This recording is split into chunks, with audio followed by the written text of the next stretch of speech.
The hour of 11 a.m. having arrived, the House will come to order. Members, please take your seats. Sergeants at Arms, please close the doors of the House. Prayer today will be offered by our colleague, Representative Cutler. Immediately after prayer, we will recite the Pledge of Allegiance. Members and guests, please rise as able.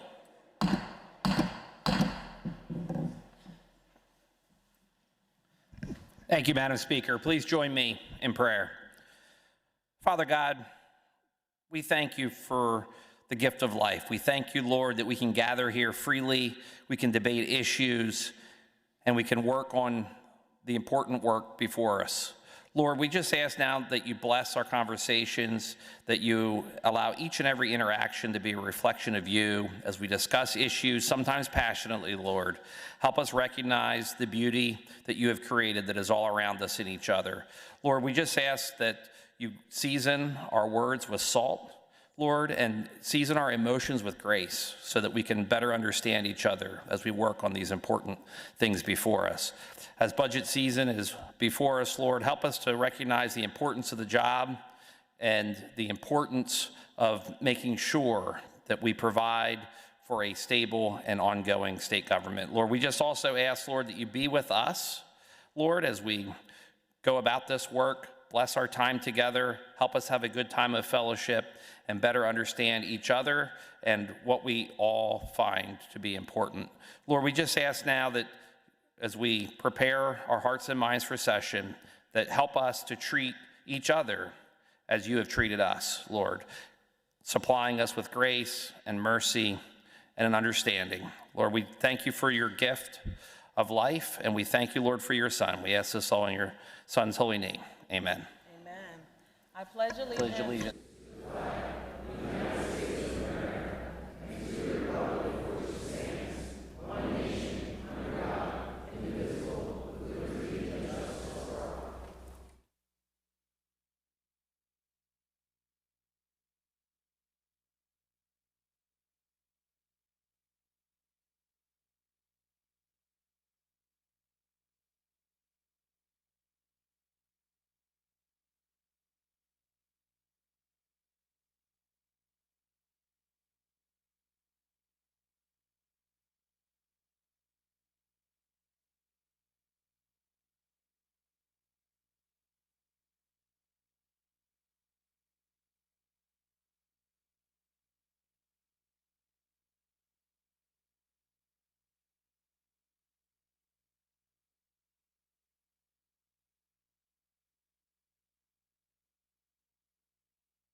Sergeant at Arms will open the doors of the House. Members and guests, please take your seats.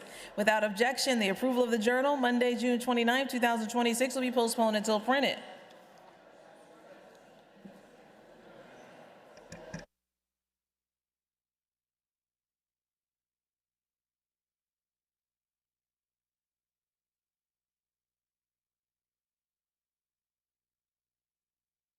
Colleagues, we have a few guests here.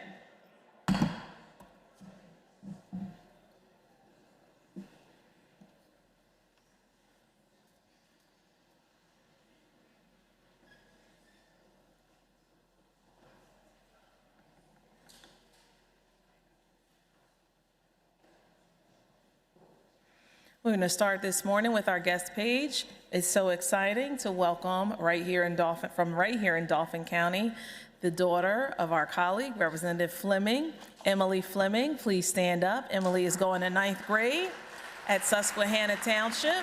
Welcome to the floor of the House.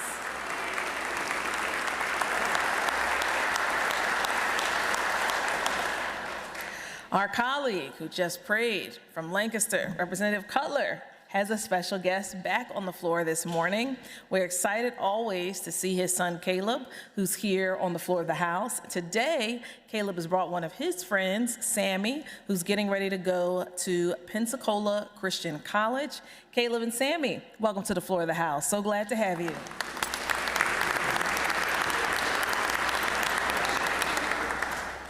Our colleague, Representative Delosier from across the river in Cumberland County, has special guests seated to the left of the speaker's rostrum this morning. We have Ella Totina. Ella reached out to her state rep, Representative Delosier, with an idea to raise awareness of scoliosis. That is a chronic condition that affects 1 in 40 children and 1 in 3 adults. Ella was diagnosed in middle school, but through bracing and surgery, she's been able to miraculously recover and return to playing soccer, one of the sports that she loves. Because of Ella's advocacy, we will have a vote soon this morning on a resolution to designate June as Scoliosis Awareness Month. Ella is joined today by her parents, Matt and Michael. We are so grateful to have them here. The chair worked with Michael in the Pennsylvania Senate not too long ago, but a bit ago. Welcome to the floor. Please stand, Ella. Thank you for being here today, and thank you for your advocacy.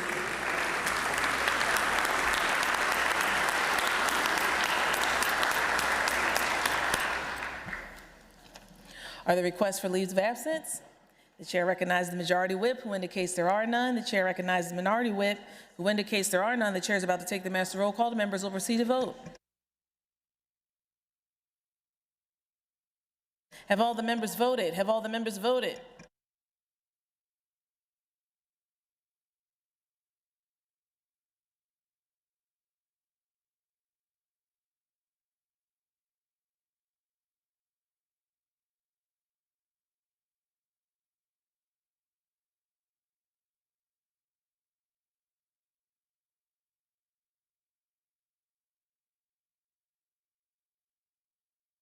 Have all the members voted?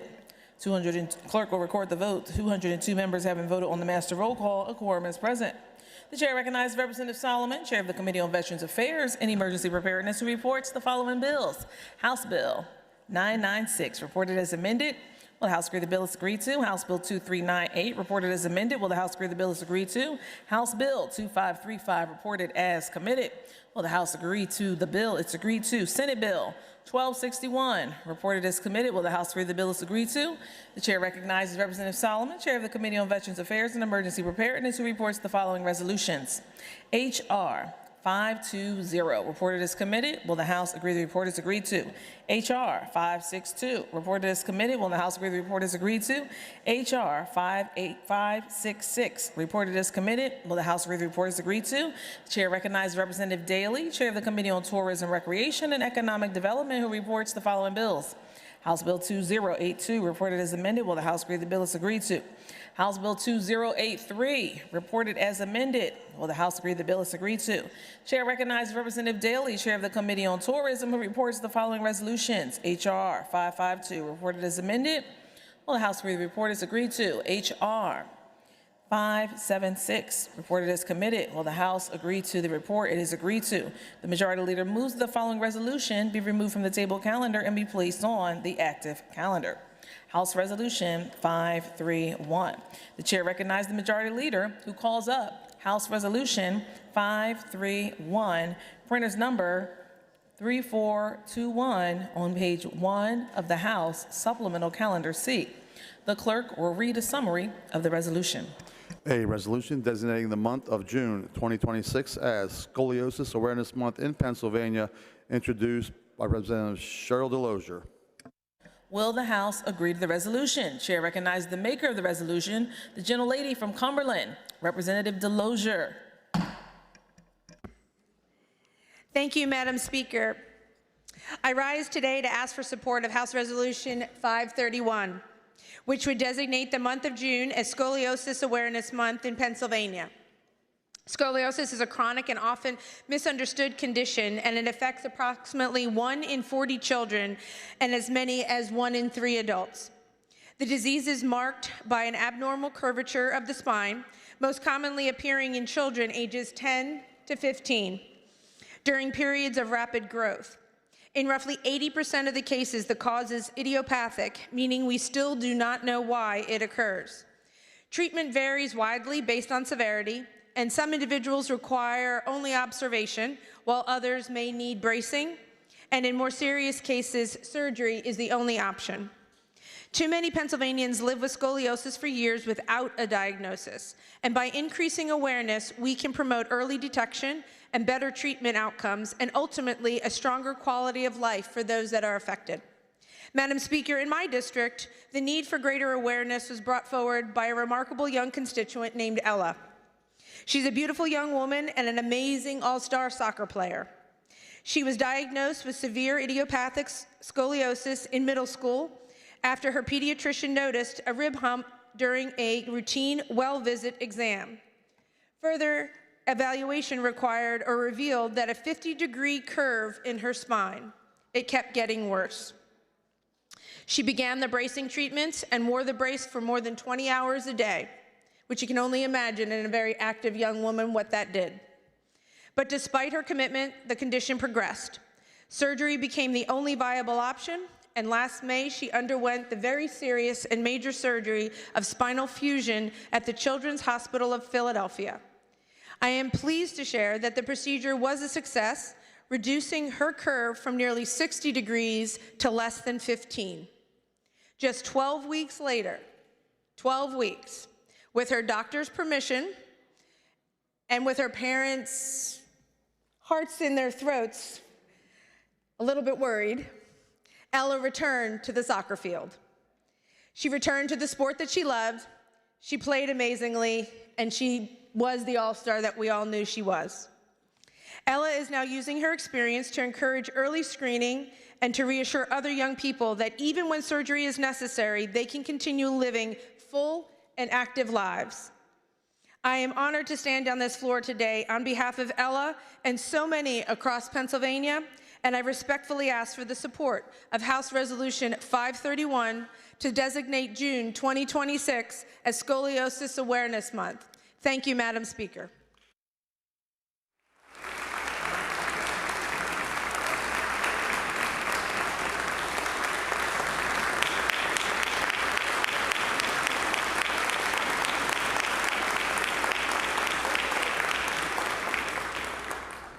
The chair thanks the gentlelady.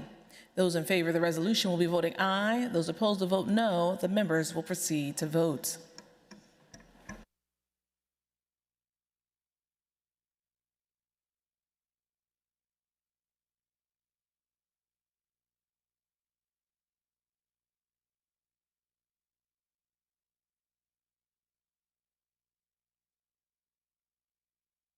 Have all the members voted? Have all the members voted?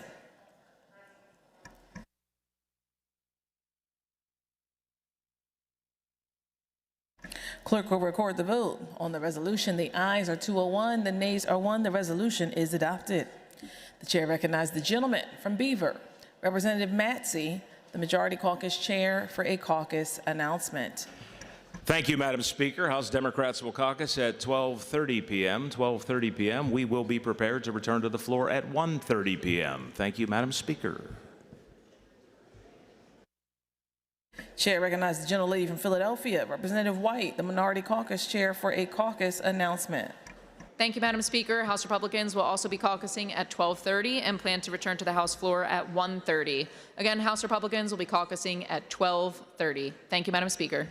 Chair thanks the gentlelady. Chair recognizes the gentleman from the Lehigh, Representative Schlossberg, for a committee announcement. Thank you, Madam Speaker. There will be an immediate meeting of the House Rules Committee in the Majority Caucus Room upon the break. Chair recognizes the gentleman from Lackawanna County, Representative Mullins, for a committee announcement. Thank you, Madam Speaker. The Appropriations Committee will meet in the Majority Caucus Room immediately following the Rules Committee meeting. All members of the Appropriations Committee, please start making your way to the Majority Caucus Room. Thank you, Madam Speaker. Chair thanks the gentleman. Chair recognizes the gentleman from Delaware County, Representative Vitale, for a committee announcement. Immediately upon the break, there will be a meeting of the House Environmental Committee in room 515, Irvis, to consider House Resolution 580 and any other business that comes before the committee. Chair thanks the gentleman. Chair recognizes the gentleman from Center, Representative Conklin, for a committee announcement. Thank you, Madam Speaker. Madam Speaker, meeting upon to break in 60 East Wing. The Commerce Committee will be voting on Senate Bill 225, Senate Bill 829, Senate Bill 1353, and any other business in 60 East Wing. Thank you, Madam Speaker. Chair thanks the gentleman. The House will stand in recess until 1:30 p.m. unless sooner recalled by the Speaker.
The hour of 1:30 having arrived, the House will come to order. The chair recognizes Representative Jordan Harris, chair of the Committee on Appropriations, who reports the following bills. House Bill 733, re-reported as committed. Will the House agree to the report? Agreed to. House Bill 2359, re-reported as committed. Will the House agree to the report? Agreed to. House Bill 2455, re-reported as committed. Will the House agree to the report? Agreed to. House Bill 2499, re-reported as committed. Will the House agree to the report? Agreed to.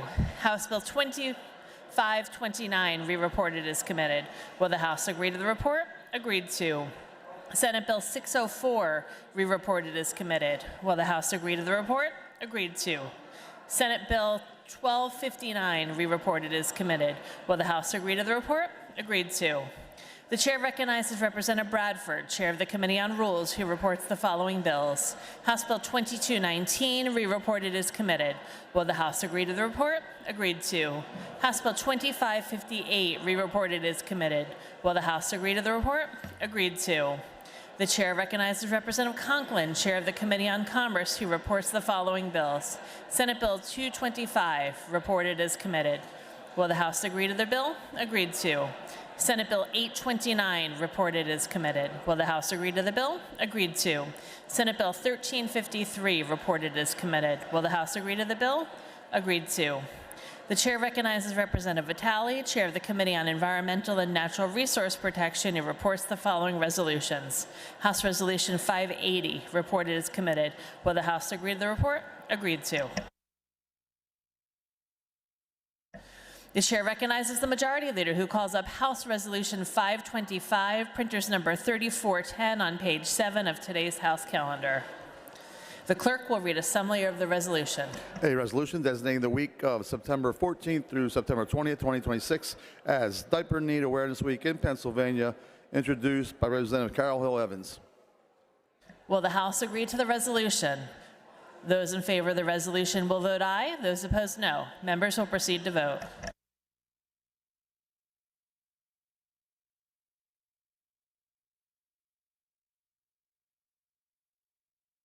Have all the members voted? Have all the members voted?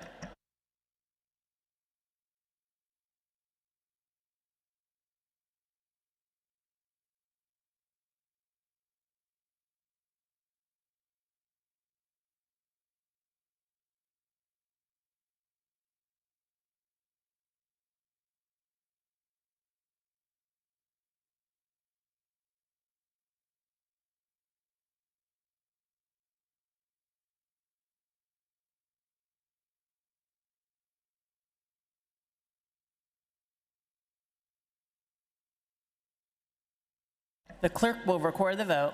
On the resolution, the ayes are 193, the nays are 9. The resolution is adopted. The chair recognizes the Majority Leader, who calls up House Resolution 528, printers number 3635 on page 7 of today's House calendar. The clerk will read a summary of the resolution. A resolution directing the Joint State Government Commission to conduct a study on pediatric acute onset neuropsychiatric syndrome and pediatric autoimmune neuropsychiatric disorders associated with streptococcal infections.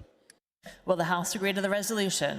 And on that question, the chair recognizes the maker of the resolution, Representative Cooper. Thank you, Madam Speaker.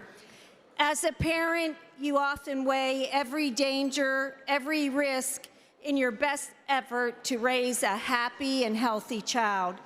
But imagine waking up one morning to find that your healthy, happy child is suddenly different. You can't explain why or how, but almost overnight, they begin to show signs of severe anxiety or obsessive behaviors.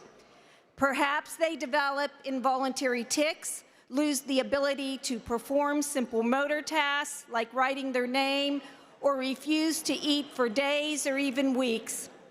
Your life as a family has been turned upside down, and you are not sure where to turn for help.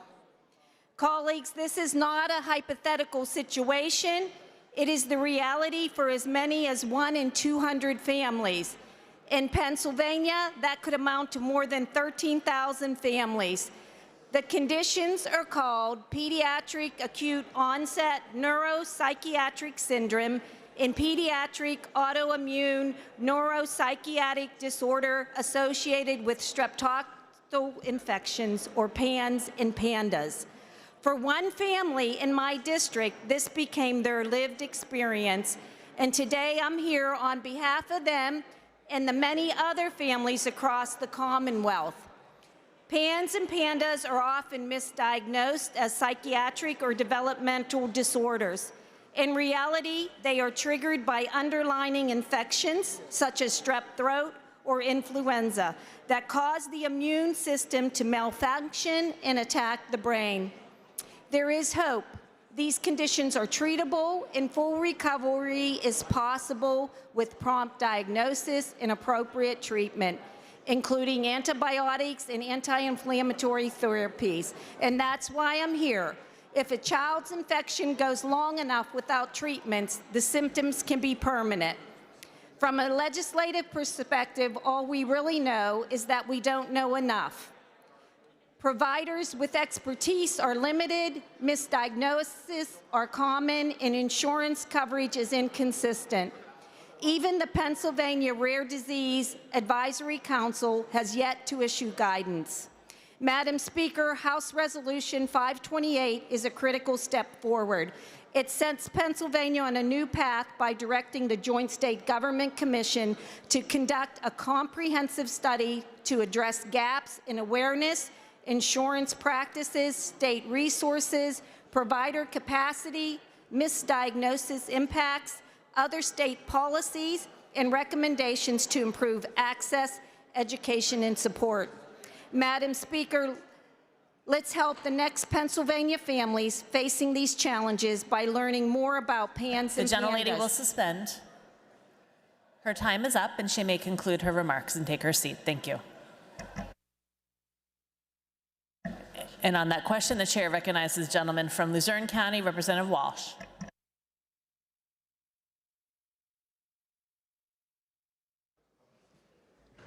Thank you, Madam Speaker. I rise in support of House Resolution 528. Before I speak on the resolution itself, I want to provide a story from one of my family members who was willing to share their story of her son's experience with PANS. It started at age 3. My son developed the welts on his body that would come and go. No fever, no sickness, no feelings of being unwell. But upon assessment at the pediatrician's office, he was found to have strep throat and bilateral ear infections. Antibiotics were ordered and given, but that's not where it ended. Soon after, he started screaming at stoplights and melting down because the light was red and he wanted it to be green. Vocal and motor tics started, anxiety spiked, and he would not go upstairs or walk out the door by himself. There were meltdowns over a crinkle in his socks or a tag on his t-shirt.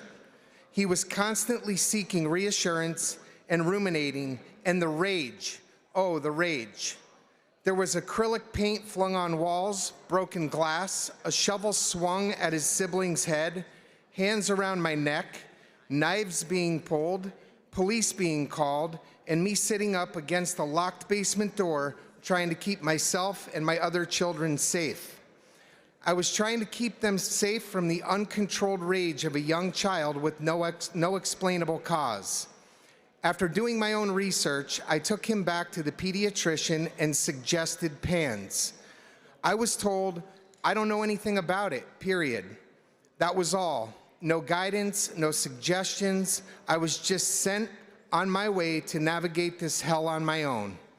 Medications didn't work, therapies didn't work, nor did inpatient psychiatric hospitalizations. 8 years later, and we are still fighting the battle. A childhood has been lost, parenthood has been lost, and his siblings are in therapy for the foreseeable future. PANS is far more than a medical diagnosis. It is a life-altering journey that impacts the entire family.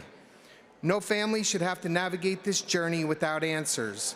No family should have to fight this battle alone or spend years researching for knowledgeable providers and appropriate care. Increased state and federal investment in PANS research and physician education is essential to improve early diagnosis, expand evidence-based treatments, and reduce the devastating impact this disease has on children and their families. By supporting this resolution, you can offer hope to the thousands of families who have waited far too long for recognition, understanding, and effective care. Don't let another childhood be lost. Thank you, Madam Speaker, and I want to thank the gentlelady from Westmoreland County and the gentleman from Montgomery County. Please support House Resolution 528. The chair thanks the gentleman. Those in favor of the resolution will vote aye. Those opposed, no. Members will proceed to vote.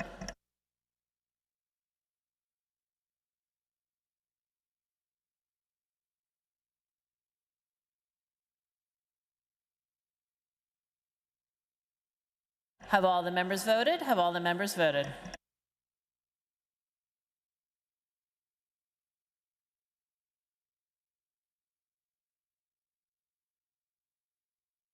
The clerk will record the vote. On the resolution, the ayes are 201, the nays are 1. The resolution is adopted. The chair recognizes the majority leader who calls up House Resolution 552, printers number 3732 on page 1 of Supplemental Calendar C.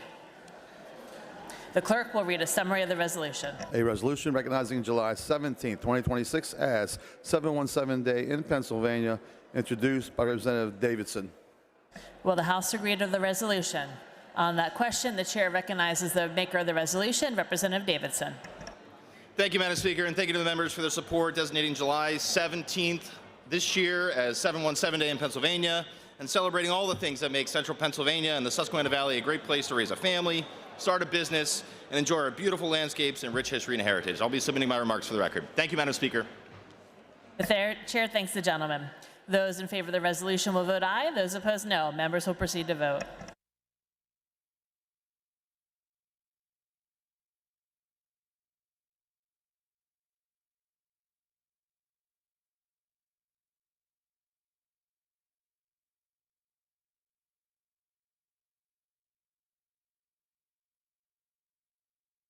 Have all the members voted? Have all the members voted?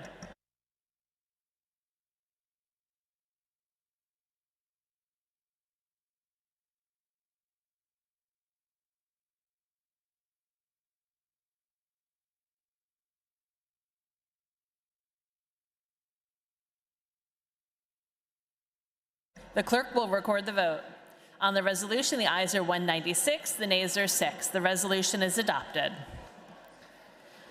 The chair recognizes the majority leader who calls up House Resolution 554, printers number 3553 on page A of today's House calendar. The clerk will read a summary of the resolution. A resolution designating the week of August 19th through August 30th, 2026 as Little League World Series Week in Pennsylvania, introduced by Representative Flick. Will the House agree to the resolution? And on that question, the chair recognizes the gentleman from Lycoming County, Representative Flick. Thank you, Madam Speaker. Madam Speaker, today I'm pleased to present House Resolution 554 designating the third week of August as Little League World Series Week. This resolution honors the proud tradition of youth sports in Pennsylvania. The Little League World Series draws hundreds of thousands of visitors, which is a boost to the local economy and a beacon of pride to the entire Commonwealth.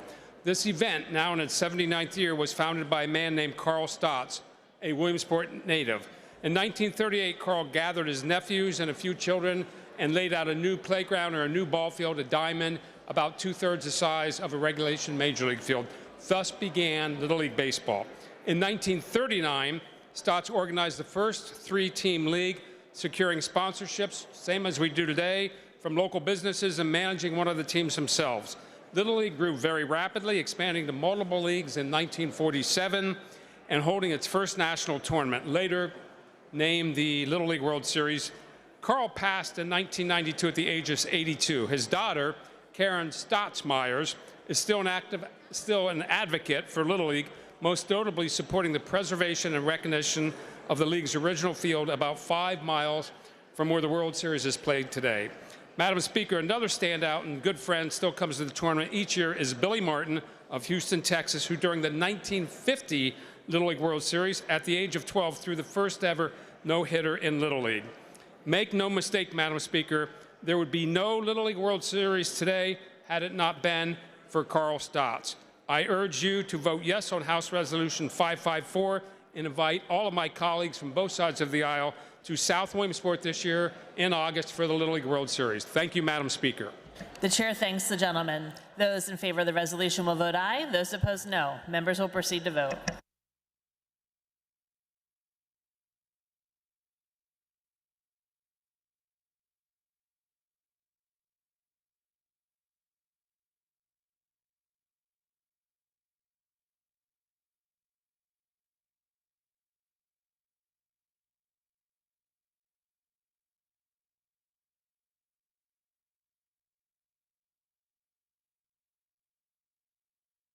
The clerk will record the vote. On the resolution, the ayes are 201, the nays are 1. The resolution is adopted. The chair recognizes the majority leader who calls up House Resolution 576, printers number 3647 on page 1 of Supplemental Calendar C. The clerk will read a summary of the resolution. A resolution commemorating July 4th, 2026 on the important and historic event of the United States Semicentennial America 250 in Pennsylvania, introduced by Representative Warner. Will the House agree to the resolution? And on that question, the chair recognizes the representative from Fayette County, Representative Warner. Thank you, Madam Speaker. 250 years ago, a question with perhaps the greatest impact on the course of human history was answered: whether the United Colonies should be and of right ought to be free and independent states. The answer to that question changed the world and the course of human history. Our forefathers, the patriots who penned that great document, the Declaration of Independence, gathered with little certainty about what the future would hold, but they pledged their lives, their fortunes, and their sacred honor for representative government. Here in Pennsylvania, we all know that story is especially personal, for it's here that the Declaration of Independence and Constitution were adopted. And while Pennsylvania has a special connection to this story, America's 250th birthday belongs to every citizen. It is a moment to come together with gratitude, pride, and hope for the next generation. Madam Speaker, America has never been perfect. We have had our faults. That's why I'm reminded of the quote from James Madison that said, "If men were angels, no government would be necessary. If angels were to govern men, neither external nor internal controls on government would be necessary." And though we have not been perfect, I always like to remind people that the things America has gotten wrong has always been righted by Americans. When we look at the entire history of human existence, the United States of America has only been a part of that existence for 250 years. Yet during that short time, we have provided mankind more prosperity, more liberty, more freedom, and have done more for the human condition than that of every nation throughout the history of the world combined. To be a part of that is something special.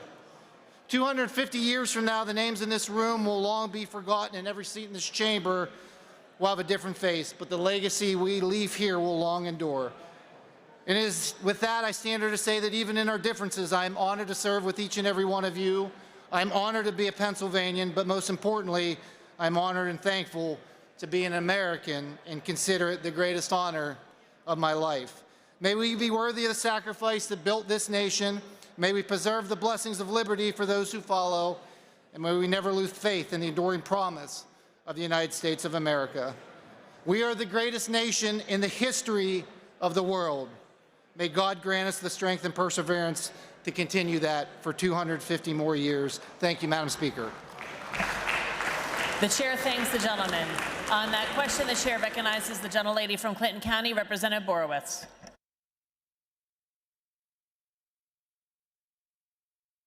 Madam Speaker, this is America's 250th anniversary, and I can't believe we're in the Pennsylvania chamber and everyone wasn't even listening, and not even a point of order when you've done that multiple times on other resolutions.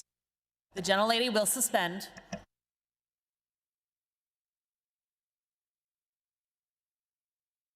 The gentlelady can take her seat.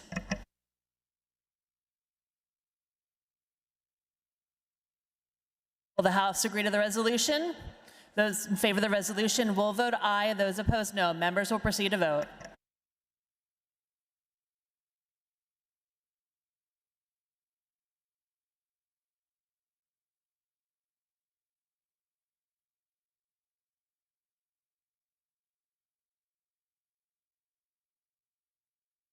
Have all the members voted? Have all the members voted?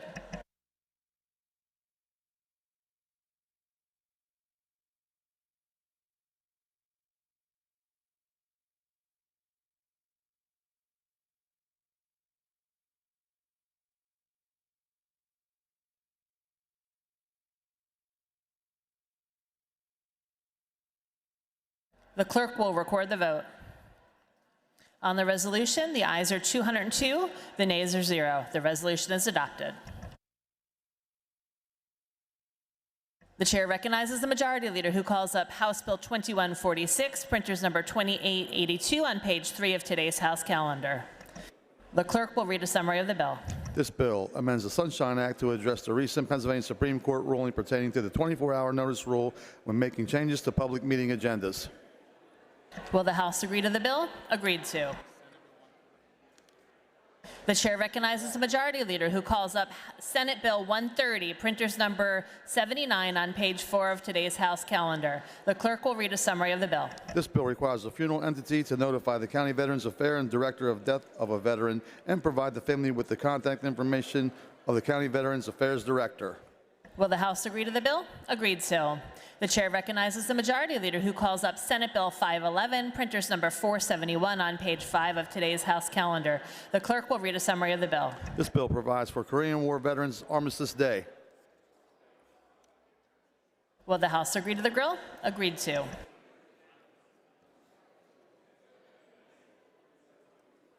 The chair recognizes the majority leader who calls up Senate Bill 971, printers number 1112 on page 3 of today's House calendar. The clerk will read a summary of the bill. This bill amends the second-class township code to change the date of the completion, filing, and publication of the audit and the financial report. Will the House agree to the bill? Agreed to. The chair recognizes the majority leader who calls up Senate Bill 972, printers number 1113 on page 4 of today's House calendar. The clerk will read a summary of the bill. This bill authorizes townships of the second class to establish municipal memorials honoring first responders. Will the House agree to the bill? Agreed to. The chair recognizes the majority leader who calls up Senate Bill 1181, printers number 1456 on page 4 of today's House calendar. The clerk will read a summary of the bill. This bill transfers ownership of specific locally owned roads in Dauphin and York counties upon the completion of certain conditions. Will the House agree to the bill? Agreed to. The chair recognizes the majority leader who calls up Senate Bill 1235, printers number 1860 on page 3 of today's House calendar. The clerk will read a summary of the bill. This bill provides for parole board member succession. Will the House agree to the bill? Agreed to.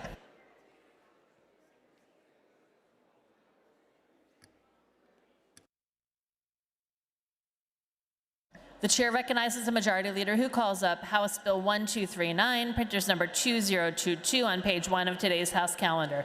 The clerk will read a summary of the bill. This bill provides for limiting homeowners associations from restricting the installation of rooftop solar energy systems.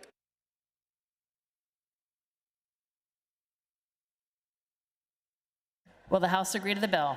The chair rules the following amendment out of order for violating House Rule 20.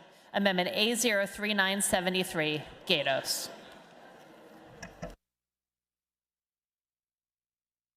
Representative Gatos offers Amendment A03963. Will the House agree to the amendment? On that question, the chair recognizes Representative Gatos.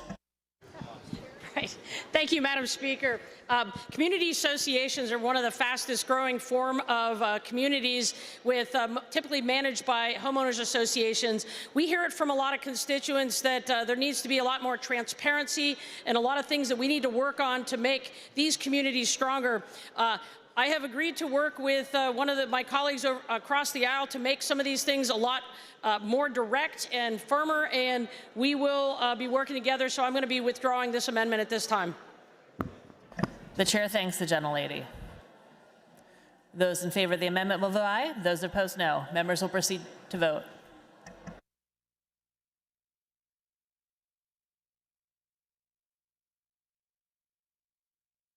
The chair corrects the record. The member has withdrawn the amendment.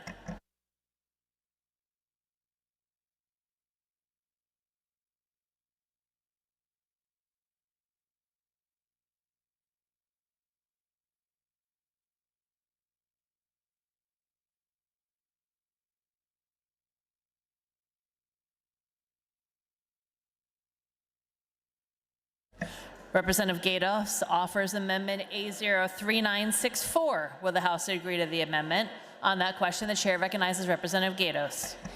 Thank you, Madam Speaker. This amendment encourages the use of native plants in HOAs, and it does prohibit the HOA from imposing significant restrictions on homeowners who wish to use native plants. As the co-chair of the PA Public Garden Caucus, I see it incumbent upon us to help promote the use of native plants where possible and preserve the horticultural legacy of Pennsylvania.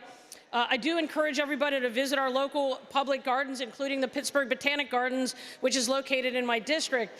This, too, is another amendment which I would like to withdraw because I want to work with the maker of the bill to enhance and make this stronger. So I withdraw this amendment.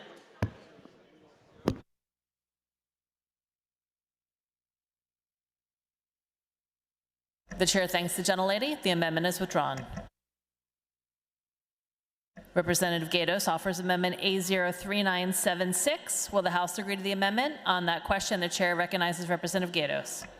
Thank you, Madam Speaker. On this one, we hear it on a regular basis that some homeowners who live in planned communities feel as though their voices are not adequately heard and that voting is not transparent. A couple years ago, we did pass a bill that strengthened some of these laws, but elections to HOA boards should be no different than any election cycle anywhere else. Currently, voting rules only apply to communities with 500 or more units, and what this amendment would do is lower that down to HOAs with 250 or more units. Again, it's a piece of legislation that would already pass, but this would make it apply to those that are 250 or more. Thank you, Madam Speaker.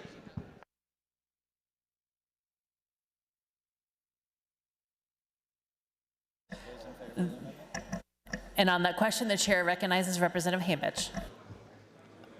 This is not an agreed to amendment, and I request a no vote from my members. Thank you. Those in favor of the amendment will vote aye. Those opposed, no. Members will proceed to vote.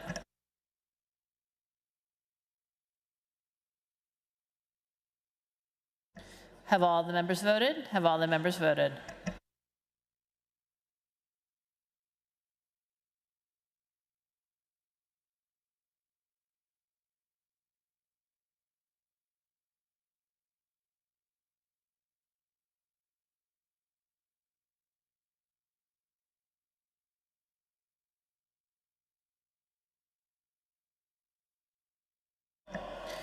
The clerk will record the vote. On the amendment, the ayes are 101, the nays are 101. The amendment fails.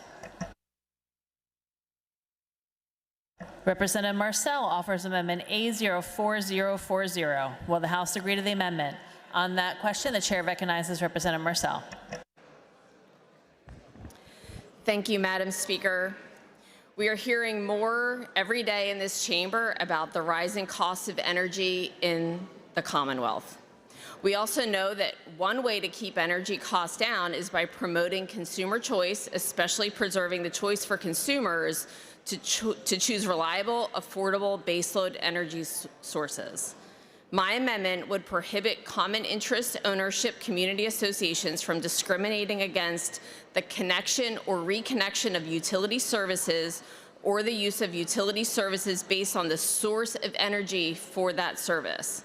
This amendment promotes consumer choice and ensures that homeowners aren't forced to make bad and costly energy decisions against the use of our affordable baseload energy that we are so blessed to have here in Pennsylvania. Thank you, Madam Speaker, and please, I ask for your support for this amendment. The chair thanks the gentlelady. And on that question, the chair recognizes Representative Hainbitch. Thank you, Madam Speaker. This is not an agreed to amendment, and I request a negative vote. Thank you. Those in favor of the amendment will vote aye. Those opposed, no. Members will proceed to vote.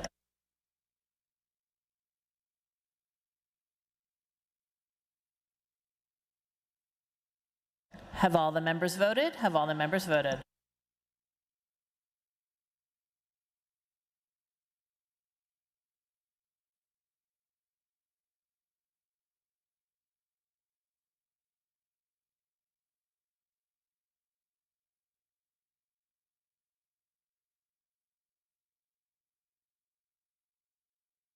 The clerk will record the vote. On the amendment, the ayes are 101, the nays are 101. The amendment fails.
Representative Williams offers amendment A04055. Will the House agree to the amendment? On that question, the chair recognizes Representative Williams. Thank you, Madam Speaker. The underlying bill is about homeowners associations being prohibited from disallowing rooftop solar in the community. My amendment adds one very small clarification to change the implementation date to allow the PUC to undertake rulemaking to take care of net metering. As I've spoken to you in the past, the issue of net metering is about transferring costs from solar customers to non-solar customers so that every single non-solar customer in that HOA and in the entire community is paying not only for the solar, but for all of their distribution costs. So again, this is about getting rulemaking done at the PUC to make sure that once and for all we take care of the net metering problem in Pennsylvania. Thank you, Madam Speaker. The chair thanks the gentleman, and on that question, the chair recognizes Representative Fiedler. Thank you, Madam Speaker. We've heard claims that rooftop solar shifts costs onto other ratepayers, but those claims simply do not match the facts in Pennsylvania today. Residential and small commercial solar account for less than 2% of electricity customers. And in that level of adoption, there is no evidence of meaningful cost shifting. I'll say again, there is no evidence of meaningful cost shifting. What these customers do provide is locally generated electricity that reduces strain on the grid, cuts line losses, and helps meet demand close to where power is used. That is good news. We should not undermine consumer choice based on a theoretical problem that is not materialized in Pennsylvania. Let's continue supporting an affordable, homegrown energy resource while relying on facts to guide our policy. I respectfully ask for a no vote on this amendment. Thank you. The chair thanks the gentlelady. Those in favor of the amendment vote aye.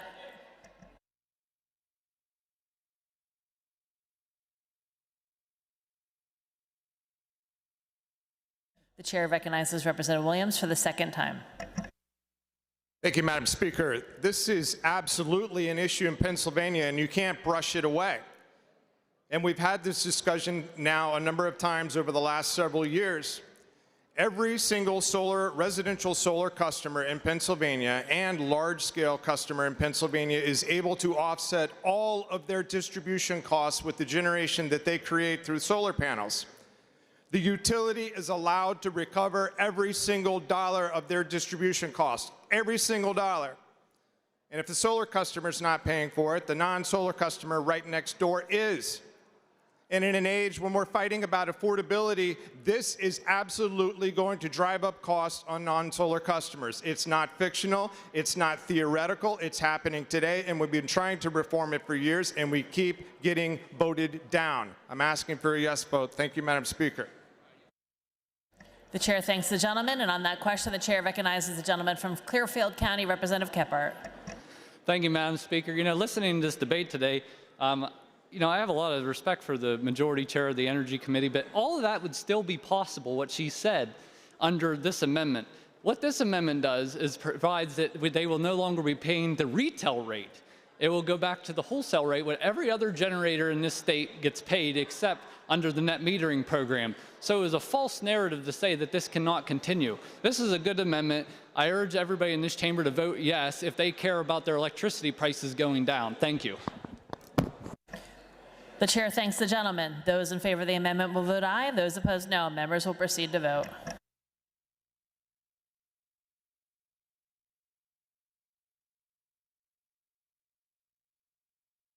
Have all the members voted? Have all the members voted?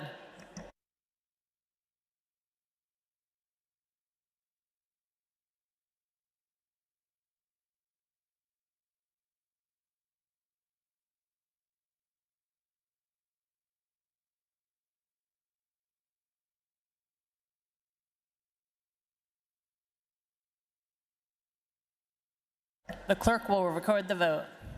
On the amendment, the ayes are 100, the nays are 102. The amendment fails.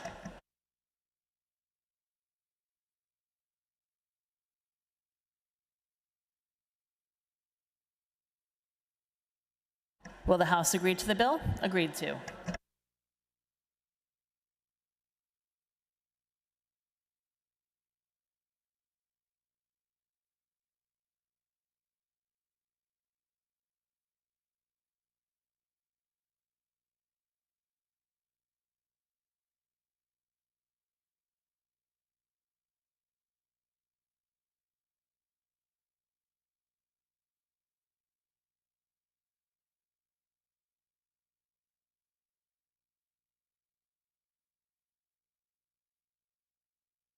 The chair recognizes the majority leader who calls up House Bill 2219, printer's number 3612 on page 1 of Supplemental Calendar A.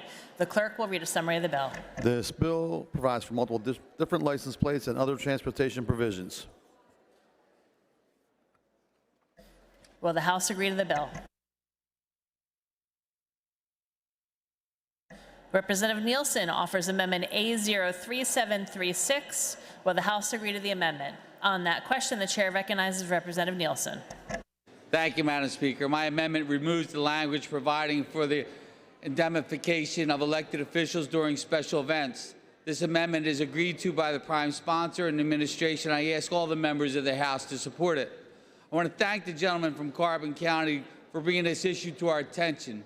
Unfortunately, it needs more work before we can proceed.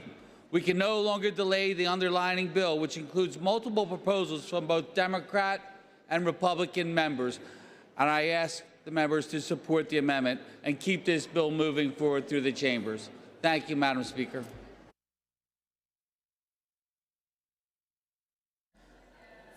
The chair thanks the gentleman. On that question, the chair recognizes the gentleman from Carbon County, Representative Heffley. Thank you, Madam Speaker. And I want to thank the majority chair of the Transportation Committee, the good gentleman from Philadelphia County, and also the minority chair and the staff for working together on this issue. And just to bring to light what the issue is and why this language was in there and why it's important, is it was brought to my attention last year. As many of my colleagues, we participate in a lot of community events, whether it be a ribbon cutting, a memorial service, a birthday celebration, and parades. or any other function that may or may not happen on a PennDOT highway. So if you're going to have a function on a PennDOT highway, like a parade, for example, or a festival or anything like that, the folks that are sponsoring that event have to have an insurance policy, as that's required by PennDOT. So last year, there was a specific event where the insurance policy was granted under the condition that no elected official, state level or above, could participate in the parade. Now, this was shortly after the tragic event last year of September 10th when Charlie Kirk was assassinated. So insurance underwriters are deciding now that we in this body, Republican, Democrat, are a liability. So we took this approach to say that we would be exempt because, as elected officials, we already are covered by DGS. We have the same insurance coverage when we are out as PennDOT highways do, PennDOT drivers and PennDOT trucks and PennDOT officials do when they're on the highways. So I think it's imperative that at the end of the day we address this issue. I'm not going to support this amendment, and each person will have to decide on their own. I do support the underlying bill. However, I think it's important that we all realize that as elected officials, we should be the ones making these decisions. When it comes to an attorney sitting behind a desk somewhere saying that, oh, elected officials, you can't participate. We are the elected officials. The people making those decisions sitting behind a desk don't answer to the public. They don't go out in the community. They don't go out to events. They don't knock doors. They don't have to justify every vote that they put up or every decision that they make. But when they make bad decisions, we certainly hear about it. So while I do appreciate all the work of the good gentleman, the majority chair, I am going to oppose this amendment. And at the same time, I will support the underlying bill. Thank you, Madam Speaker. The chair thanks the gentleman. Those in favor of the amendment will vote aye. Those opposed, no. Members will proceed to vote.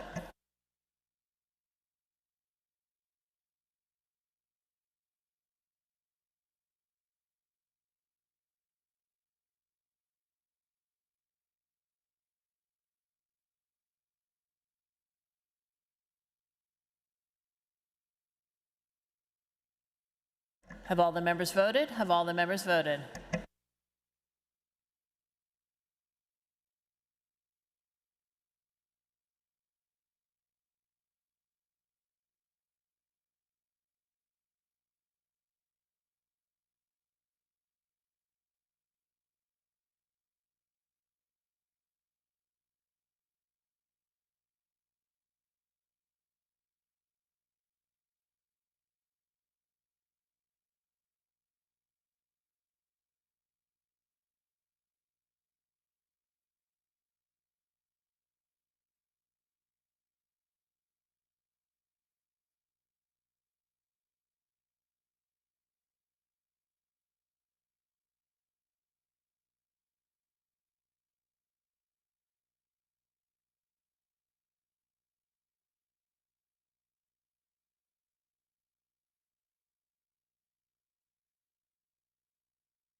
The clerk will record the vote.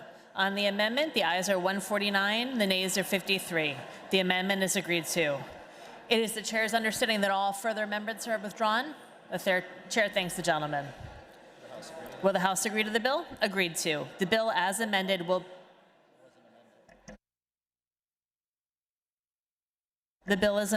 be reprinted.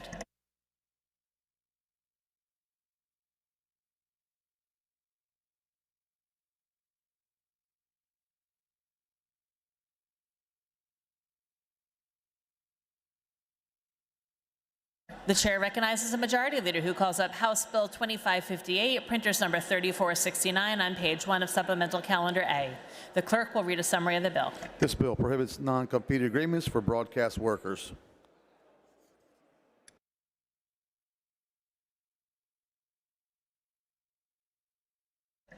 Representative Barger offers Amendment A03971. Will the House agree to the amendment? On that question, the chair recognizes Representative Barger. Thank you, Madam Chair.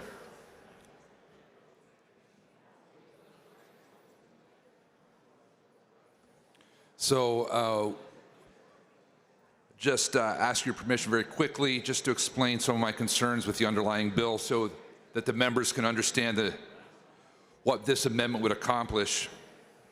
Please keep in mind as we're considering this amendment and the underlying bill, the recent history in broadcast here in America. Understand that many of our small broadcasters, many of our medium-sized broadcasters have endured a massive hit to their market value. My family owned a small cluster of radio stations where we saw the value of those stations decrease by 90% over 10 years. This industry has been under siege because of the natural consequences of the internet and things that are changing beyond our control. But we remain, as broadcasters, the only source of free news and entertainment. Broadcaster is the only one that can get important news out, entertainment, for free. Now, the one thing that broadcasters offer in this space of free broadcast, or bread and butter, if you will, is exclusive content. On one of our radio stations, we were the exclusive broadcaster of the indomitable Rush Limbaugh. I know you love him. He was right 98% of the time.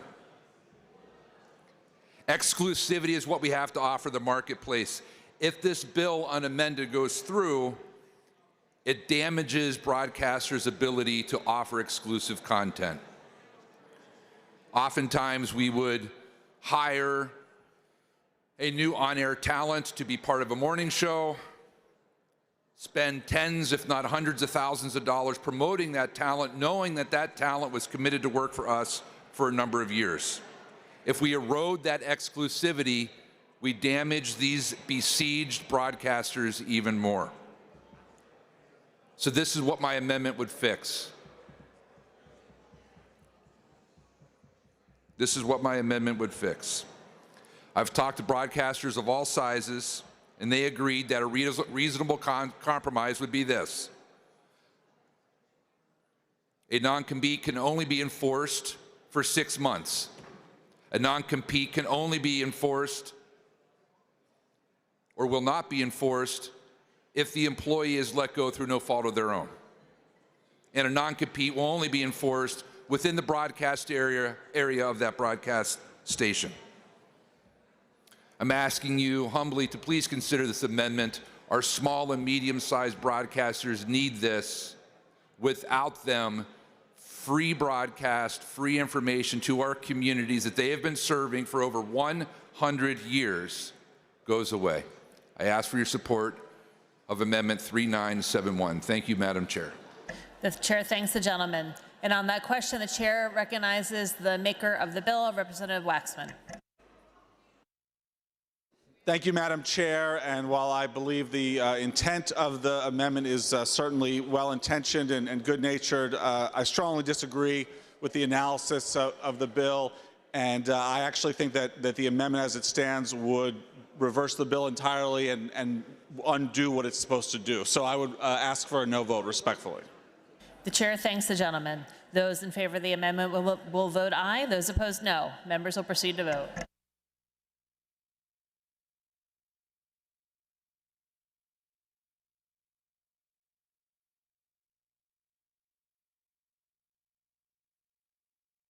Have all the members voted? Have all the members voted?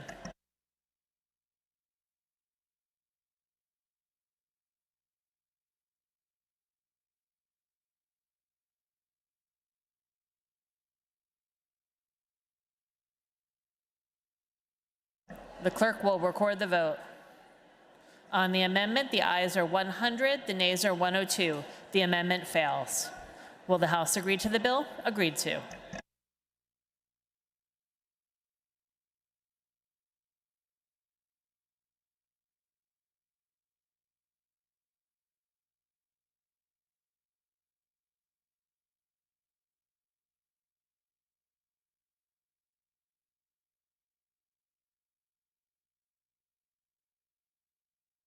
The chair recognizes a majority leader who calls up House Bill 2359, printers number 3724 on page 1 of supplemental calendar B.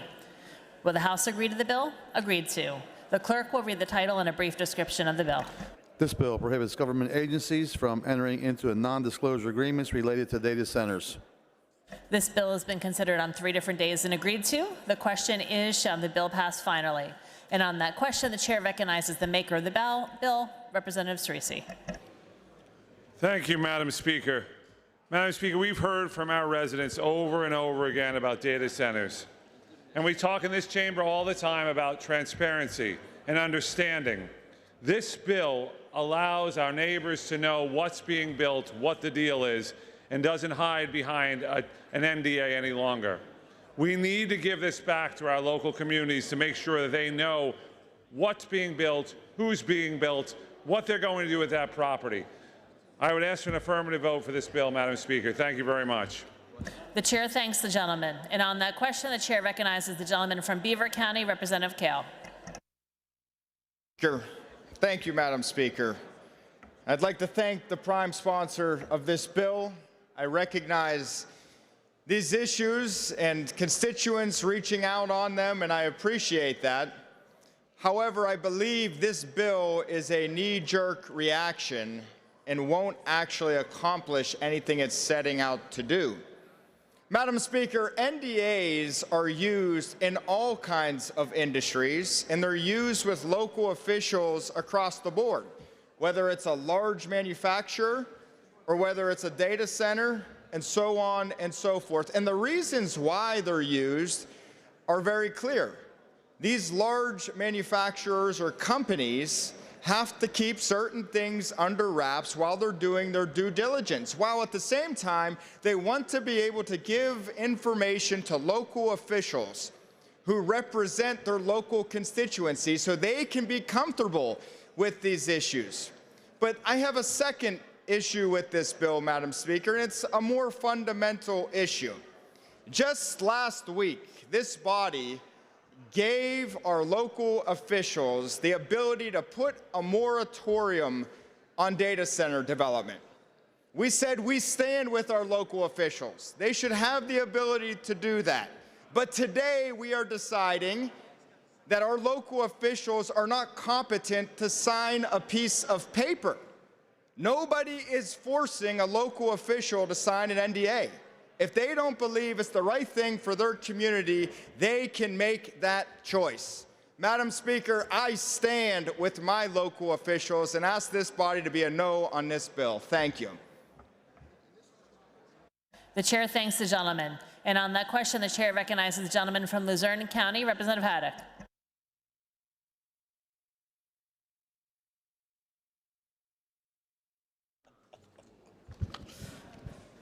Thank you, Madam Speaker. I rise today in support of House Bill 2359 banning non-disclosure agreements between data center companies and municipalities. I strongly support local control and decision-making for approval of data centers. It is paramount. This bill assures transparency with data centers by helping local officials not be pressured by signing into large dollar non-disclosure agreements in order to give data centers approval. This bill would make those agreements public and allow the public time and let them weigh in on the decisions of their local leaders, so the local people would be heard. Just last week, I said this before, in Luzerne County, a data center developer offered the local townspeople per household $10,000 a household for a total of $45 million if they got approved. They offered $105 million to the municipality for the approval of the data center. Then they offered $15 million to other local perks to get the approval. I give them credit because they were at least out in the open. But could you imagine if this was done behind closed doors, and then the next community didn't sign an agreement as good or better? Everybody should know that they're paying hundreds of millions of dollars for their approvals. This is not corporate secrets. Deals like this should not be done behind closed doors and in the dark of the townspeople and not disclosed. So I strongly support House Bill 2359. Thank you, Madam Speaker. The chair thanks the gentleman. And on that question, the chair recognizes the gentleman from Columbia County, Representative Ledbetter.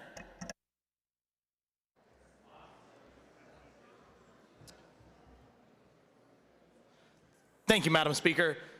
Madam Speaker, there is a common sense saying, don't judge a book by its cover. And Madam Speaker, I think that saying applies here with House Bill 2359.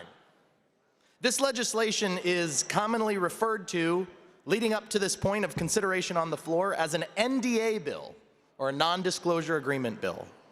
But if you take the time to read the legislation, you will find that that is only part of the story being considered here on the floor today. Beyond the provisions relating to non-disclosure agreements, Madam Speaker, this legislation quietly expands government authority.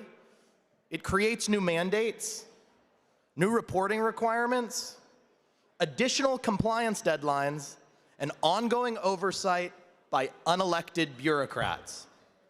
Madam Speaker, rather than simply addressing confidentiality agreements, House Bill 2359 uses that issue as the vehicle to impose an entirely new layer of regulation that reaches well beyond what most members here in this body would expect from a bill described as an NDA bill. Our Constitution, Madam Speaker, requires that a bill's subject be clearly expressed in its title. While this legislation may satisfy the letter of Article 3, I do not believe it honors the principle behind it. Madam Speaker, members deserve to know exactly what they are voting on, and the constituents that we serve deserve an honest understanding of what legislation passed here in this chamber would actually do. I remain concerned about what this legislation means for local government and the impact it will have on our local officials, the men and women with boots on the ground, serving our communities every day. Madam Speaker, if we truly believe in local control, then we should trust the people closest to these decisions and not continue shifting responsibility toward Harrisburg through additional mandates and additional bureaucracy. In the end, this legislation treats local governments as stakeholders in a process designed by the Commonwealth, rather than the decision makers they are being accountable to the people that elected them. For those reasons, Madam Speaker, I respectfully ask for a no vote on House Bill 2359. The chair thanks the gentleman. On that question, the chair recognizes the gentleman from Luzerne County, Representative Walsh. Thank you, Madam Speaker. I stand today in support of House Bill 2359. I feel like the Senate needs to fix a lot of the language, and I think it's important to send it there to do so. Imagine having an elected representative in your township and they enter into a non-disclosure agreement with a data center company. And I have a copy of one here, and I just want to read you a couple of sentences out of it. Under use of confidential information, the agency, which would be your township, may use confidential information only in pursuance of its business relationship with QTS. Well, in my opinion, your people were elected to represent the people that live there. Agency personnel. Agency personnel will restrict the possession, knowledge, and use of confidential information to each of its employees who, one, has the need to know the confidential information and is legally obligated to protect confidential information in the same or greater degree. So not only are they signing a non-disclosure for the township elected officials that represent the people in the community, they're basically signing it for their employees, who are also subject to repercussions if something leaked out. Permitted disclosures. An agency may disclose confidential information as required to comply with applicable public disclosure or open record laws. But before making any such information or any such disclosure, the developer must receive prior written notice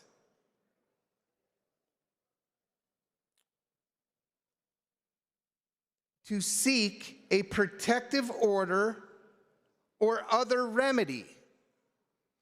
Now, Madam Speaker, I believe all of us in this body, and I believe everyone elected at the township level, believe in transparency. I mean, that's what we want. And getting locked into an NDA with a company that will hold that over those supervisors' heads. Now, locally, I will tell you all, I am living this every day right now. And it has ripped a community apart. It is ripping many communities apart in my area, specifically this one that got locked into this NDA early on. The people that elected them can't be honest with the public. Some of the employees that have information related to the project can't sit at the dinner table with their wife or husband, because I'm sure they're getting questioned at the grocery store, at the baseball games, at church. It has ripped our community apart. And I wholeheartedly hope this can go to the Senate and repeal some of the provisions that are in this and keep it strictly to the purpose of the bill. And that is to not allow these non-disclosure agreements to be entered into. For the sake of transparency in our townships, for the sake of transparency in this Commonwealth, I recommend that we support House Bill 2359. Thank you, Madam Speaker. The chair thanks the gentleman. And on that question, the chair recognizes the gentlelady from Fayette County, Representative Krupa. Thank you, Madam Speaker.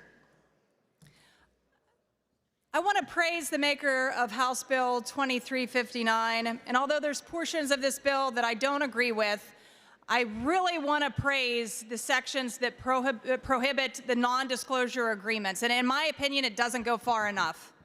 All elected officials at every level should be prohibited from signing non-disclosures agreements, from your township supervisors to your county commissioners to the members of this General Assembly. When you are being asked to a conversation or a table simply because of the role you serve in, and we serve for the public, we serve for the people back in our districts, and then you're going to turn around and sign an agreement saying that you're going to be silent about the things that are happening in your district, well, shame on you, and we shouldn't need a law that prohibits that. But where this bill doesn't go far enough is it only limits the prohibition on those non-disclosure agreements to the data center developers who are specifically seeking this sales and use tax exemption. And I was pleased, and I voted in favor of removing that exemption last week. I hope that gets across the bar and is signed into law. But right now, Pennsylvania law is that we do allow for these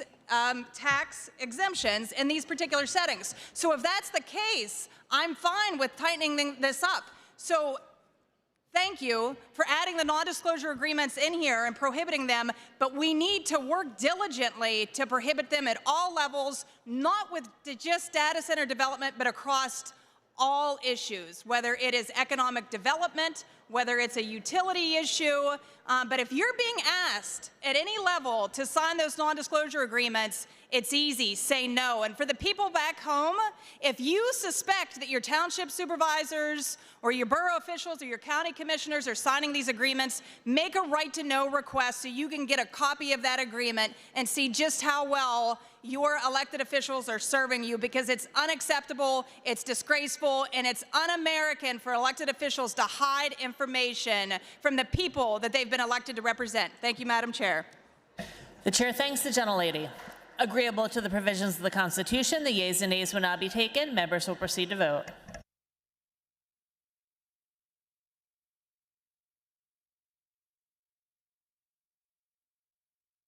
Have all the members voted? Have all the members voted?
The clerk will record the vote.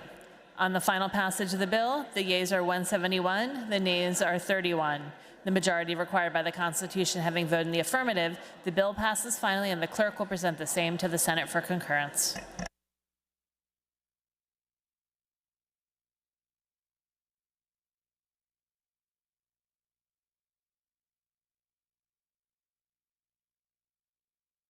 The chair recognizes the majority leader, who calls up House Bill 2455, printers number 3558 on page 2 of supplemental calendar B. Will the House agree to the bill? Agreed to. The clerk will read the title and a brief description of the bill. This bill gives school administrators in Pittsburgh the right to collectively bargain. This bill has been considered on 3 different days and agreed to. The question is, shall the bill pass finally? And on that question, the chair recognizes the maker of the bill, Representative Mazzocco. Thank you, Madam Speaker. I rise today in support of HB 2455, which would give administrators in the Pittsburgh Public School District the right to collectively bargain. This is a right that school administrators in the city of Philadelphia have had since 1996. I believe that if you have a boss, you should have a union. And every worker deserves to have a voice in their salary and benefits, working conditions, and how they are disciplined. They have a right to participate in defining the terms of their work and to grieve when those terms are not met. School administrators are instructional leaders giving feedback to teachers in their classrooms and leading professional development on programs that help improve academic and social outcomes for students. They are disciplinarians, often the first to step in when there's an occasional tussle in the hallway, but they are also confidants and counselors to students who need some extra support to be successful. They are ever present at school events long after the last bell has rung, fixing ties at prom and cheering at basketball games, while also being the person there that's in charge of those events. They organize fundraisers, they take students on field trips, and overall, they are an essential part of the fabric of a strong school. I spent just about 15 years as a teacher in the Pittsburgh Public School District at Alderdice High School. In my time there, I worked alongside some of the very best educators in this Commonwealth who, filling a variety of roles, cared deeply about the success of that school and the well-being of the students who went there. It's been disheartening to me over the last few weeks to hear some of my colleagues question whether educators who collectively bargain have any incentive to work hard, as if money is the only motivator to people who have dedicated their lives to our children. I struggle to think of one person in my building who didn't work themselves to the bone in the name of helping their students, and that includes school administrators. And every person working in that school, teachers, counselors, administrative assistants, custodians, school security and police officers, the electricians and the plumbers and the carpenters and the food service workers, they all have a union except for the principal and the vice principals. This makes their job very volatile. Many take a pay cut when leaving a teaching role to join administration. Their building assignment each year, or sometimes in the middle of the year, is up to the caprices of central office. And when staff discipline issues arise, they are often caught in the crosshairs with very little due process to protect themselves. Most importantly, they don't have an organized voice to participate in the trajectory of their school or the district. In the current atmosphere at PPS, there's a lot of uncertainty. 9 schools are closing and many more are being reorganized as part of the Future Ready Facilities Plan. And more than ever, this is a time when we need to ensure that everyone in our PPS schools has a strong collective voice in what happens to them as their jobs are cut or moved. All the time, but especially with such big changes happening, PPS schools need consistency. Predictable leadership with people who have a say in what happens to them lends to that consistency. Thank you, Madam Speaker, and I hope you all join me in supporting HB 2455. The chair thanks the gentlelady. On that question, the chair recognizes the gentleman from Franklin County, Representative Reichard. Thank you, Madam Chair. Just to point out, it's not that administrators currently don't have any protections. There's actually a provision in the school code that would allow administrators, if they are changed for their status, to be able to appeal that. That actually just happened in a school district that I represent. I had a principal who was being reassigned to be a teacher, and he did not wish for that to occur, so he asked for a public hearing, and the community came out, supported the particular principal, and he was reinstated as such. So there are already existing protections in place available for principals and administrators who wish to be able to exercise those. This appears to be a solution in search of a problem, really. And honestly, with a change of this magnitude, it might be worthwhile having additional hearings and some other things to really flesh out the true need of why administrators in a county of the second class might need this new privilege, this ability to collectively bargain, again, when other protections currently exist. So thank you very much. The chair thanks the gentleman. Agreeable to the provisions of the Constitution, the yeas and nays will not be taken. Members will proceed to vote.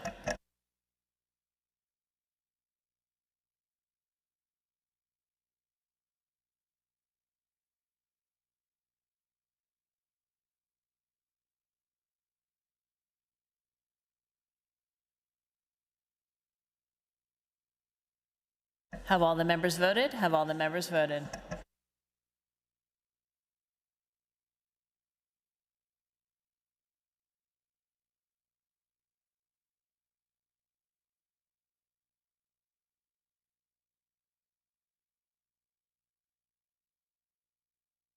The clerk will record the vote. On the final passage of the bill, the yeas are 106, the nays are 96. The majority required by the Constitution having voted in the affirmative, the bill passes finally, and the clerk will present the same to the Senate for concurrence.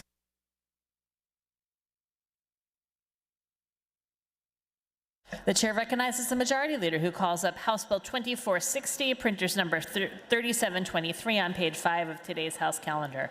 Will the House agree to the bill? Agreed to. The clerk will read the title and a brief description of the bill. This bill provides for hunting and trapping education. This bill has been considered on 3 different days and agreed to. The question is, shall the bill pass finally? And on that question, the chair recognizes the gentleman from Berks County, Representative Maloney.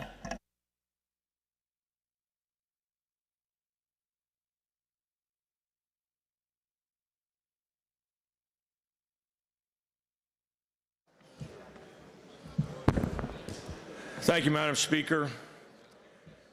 I'd like to clear up a few things with this bill and explain why I do not support it. The unnecessary piece of this bill, let me explain a few things now. Schools can already choose to support these classes and develop their own curriculum. Trinity School District, Western Pennsylvania, is doing it now for 50 years. This may cost a little, or it may cost a lot. We have no idea what school districts will ask our sportsmen to pay for. We cannot write a blank check out of our game fund. Even with the amendment, the Department of Education is deeply involved in this bill. They will certainly be in the consultation, and those that have served on a board, be it a school director or administrator or what have you, know that your curriculum, your policy, all is affected by what you take on in the classroom. By putting this legislation into the public school code, we are involving the Department of Education in our hunting and tradition and instruction. Many of you know that I worked on this previously, and some from the other side of the aisle actually voted no with the concern that it was a mandate. So let me clear this up. It will be a mandate, and it will be looked upon as they have no choice.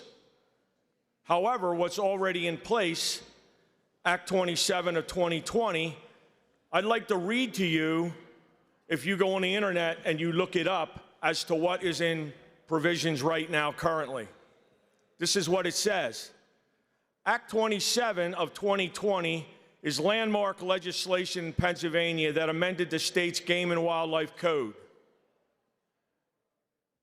The bill officially granted the Pennsylvania Game Commission expanded legal opportunities to offer hunter safety, trapper education programs in public schools across the state. The legislation is widely recognized for modernizing the state's hunting framework and expanding opportunities for the conservation education. That's what you'll get if you look it up.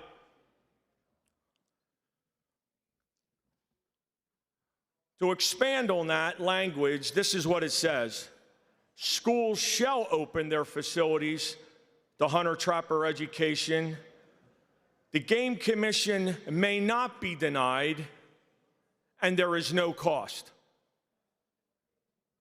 I'm not so sure how you could get that to be any better.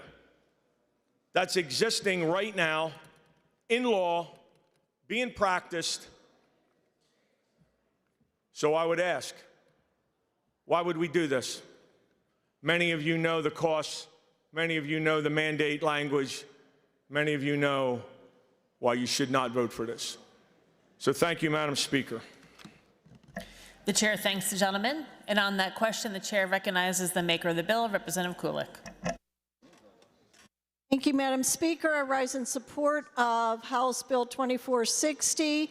I appreciate the bipartisan support in amending this bill that we had in committee. This is supported by the majority of the hunting organizations. It falls under the Game Commission's mission of supporting the next generation of hunters. It is an optional program that schools can opt into. It just gives the Game Commission the ability to come up with a program, again, that schools may opt into if they would like. I ask for an affirmative vote on this bill. Thank you. The chair thanks the gentlelady. Agreeable to the provisions of the Constitution, the yeas and nays will now be taken. Members will proceed to vote.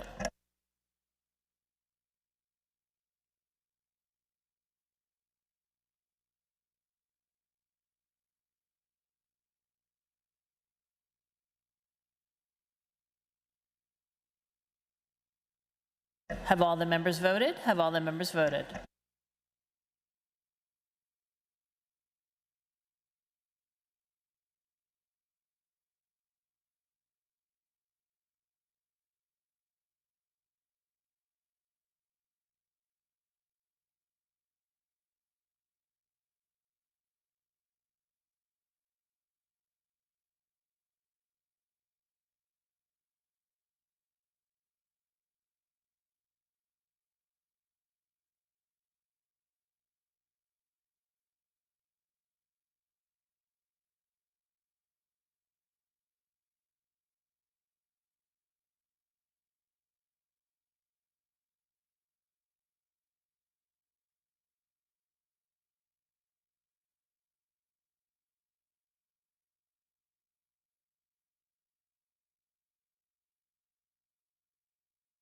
The clerk will record the vote.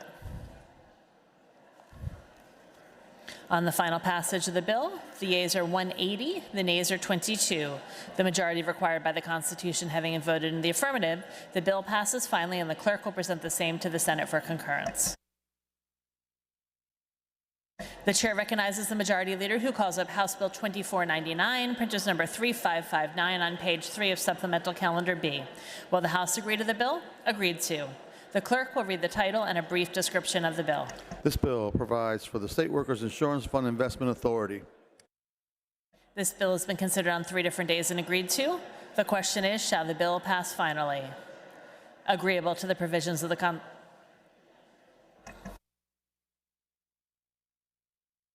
And on that question, the chair recognizes the gentleman from Chester County, Representative Lawrence.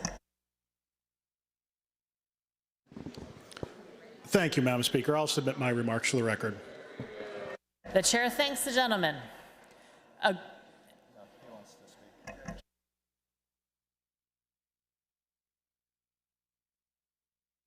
And on that question, the chair recognizes the gentleman from Lackawanna County, Representative Donahue. Thank you, Madam Speaker. On behalf of my colleague from Lackawanna County, I would just like to offer some remarks on House Bill 2499. This bill would allow the State Workers Insurance Fund, or SWIFT, to invest up to 20% of its assets in equities. SWIFT helps ensure the stable workers' compensation market in the Commonwealth because SWIFT often provides coverage to entities that may otherwise struggle to obtain it in a private market. SWIFT's current investment authority in equities is limited by law to 7.5% of the book value of the fund's assets, or 15% of the fund's assets, whichever is lesser. This limits the fund's ability to manage a portfolio that responsibly maximizes return on investment while ensuring the security of SWIFT's assets. Increasing this limit to 20% of the fund's assets is a simple, common-sense change that would give SWIFT the flexibility to adjust its investment portfolio to changing market conditions. This legislation would help stabilize Pennsylvania's workers' compensation system and ensure SWIFT's financial solvency for years to come. And for my good friend and colleague who is watching from home, I just want to let her know that I am for this bill. Thank you, Madam Speaker. The chair thanks the gentleman. And on that question, the chair recognizes the gentleman from Venango County, Representative James. Thank you, Madam Speaker. A couple brief comments, if I may. I rise in support of House Bill 2499. I'm comfortable with increasing the amount of the SWIFT's assets to invest in equities to about 20%. These decisions on investments are made by a 3-person board. The L&I Secretary, the Insurance Commissioner, and the State Treasurer. The bill was reported out of committee unanimously, out of Labor and Industry Committee, and the Treasurer also supports the bill. I ask my colleagues for a yes vote, please. The chair thanks the gentleman. Agreeable to the provisions of the Constitution, the yeas and nays will now be taken. Members will proceed to vote.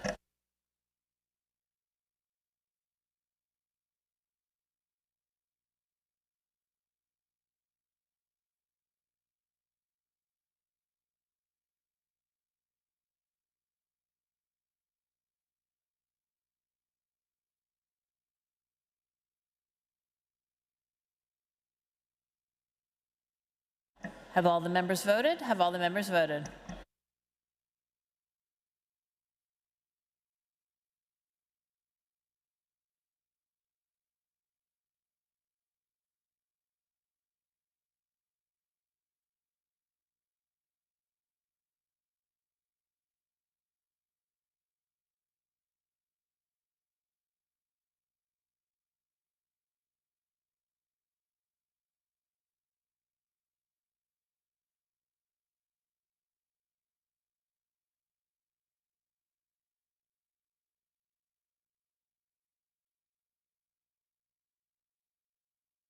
The clerk will record the vote.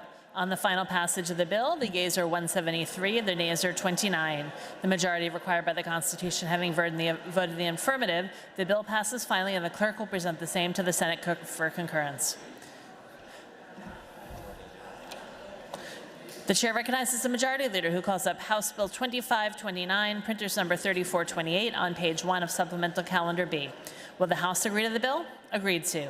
The clerk will read the title and a brief description of the bill. This bill provides for scheduling medetomidine as a Schedule III controlled substance. This bill has been considered on 3 different days and agreed to. The question is, shall the bill pass finally? And on that question, the chair recognizes the maker of the bill, Representative Scott. Madam Speaker, today I rise in support of House Bill 2529, legislation that addresses one of the newest and most dangerous threats in Pennsylvania's illicit drug supply, medetomidine. Medetomidine is a powerful veterinary sedative that was never intended for human use. Yet today it is being found in approximately 80% of fentanyl samples tested in Pennsylvania. That fact alone should concern every member of this chamber.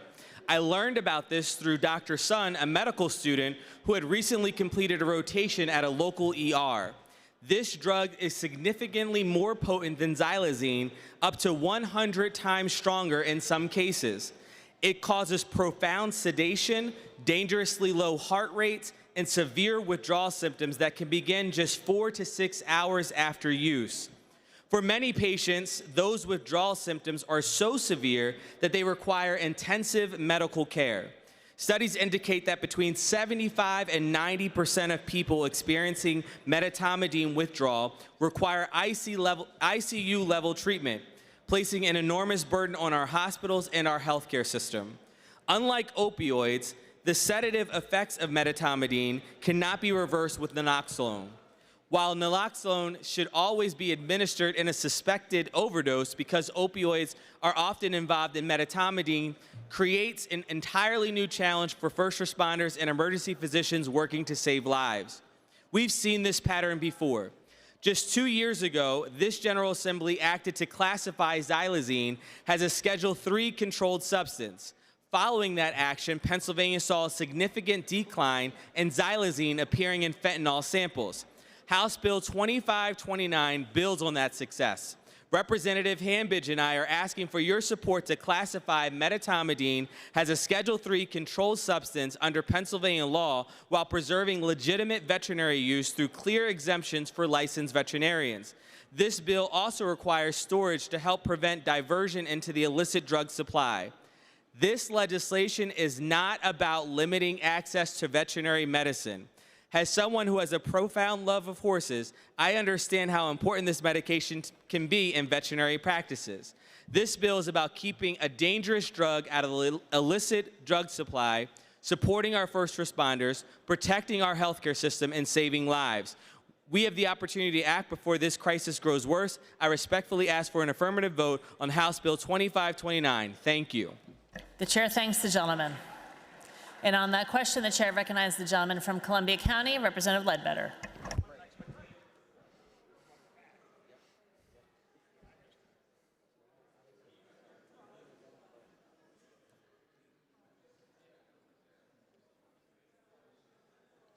Thank you, Madam Speaker. Madam Speaker, today I rise in support of House Bill 2529, and I will submit my comments for the record. Thank you, Madam Speaker. The chair thanks the gentleman.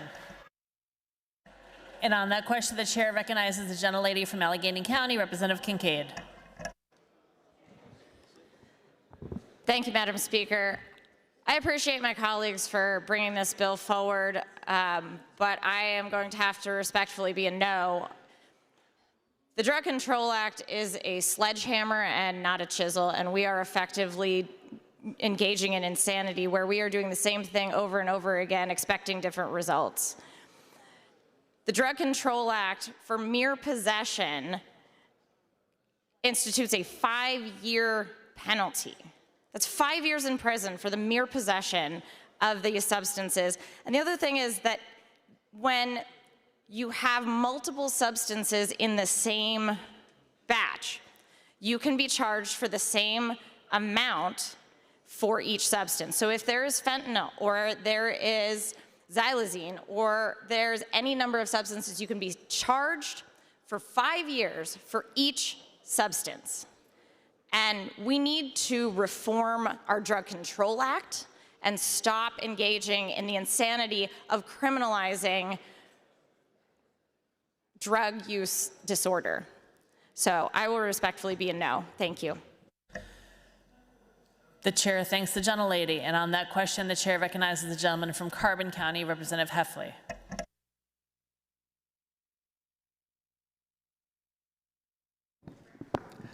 Thank you, Madam Speaker.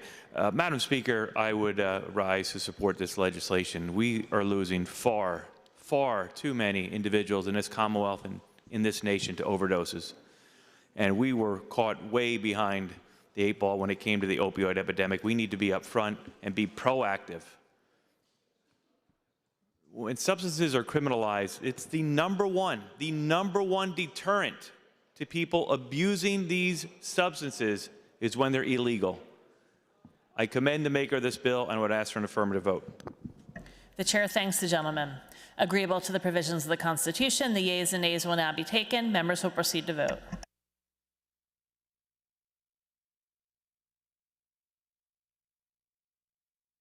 Have all the members voted? Have all the members voted?